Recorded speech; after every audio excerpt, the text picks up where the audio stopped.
வேலூரில் 14 வயது சிறுமியை கூட்டு பாலியல் வன்கொடுமை செய்திருக்கக்கூடிய அண்மை தகவல் வெளியாக இருக்கிறது. சிறுமி கூட்டு பாலியல் வன்கொடுமை தொடர்பான அண்மை தகவலை பார்த்துக் கொண்டிருக்கிறோம். சிறுமியின் வாயை பொத்தி தூக்கிச் சென்று வன்கொடுமை செய்ததாக தற்போது தகவல் கிடைக்கப்பட்டிருக்கிறது. இதுகுறித்து 3 பேர் கைது செய்யப்பட்டிருக்கக்கூடிய அந்த அண்மை தகவலை பார்த்துக் கொண்டிருக்கிறோம்.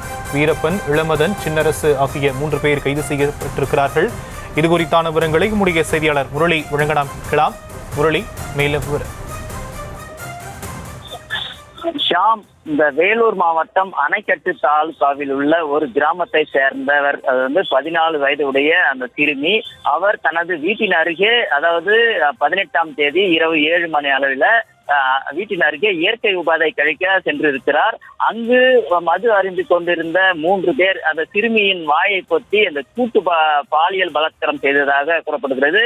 இதனை அடுத்து சிறுமி தனது வீட்டில் கூறியதை அடுத்து அவர்கள் அந்த சிறுமியின் தந்தை வேலூர் அனைத்து மகளிர் காவல் நிலையத்தில் புகார் அளித்தார். இந்த புகாரின் பேரில் விசாரணை மேற்கொண்ட காவல்துறையினர், அதாவது அந்த வீரப்பன், இளமதன், சின்னரசு ஆகிய 3 பேர் என்று தெரிய அவர்களை பிடித்து போக்சோ சட்டத்தின் கீழ் வழக்கு பதிவு செய்து அவர்களை தற்போது சிறையில் அடைத்திருக்கிறார்கள். ஷாம்,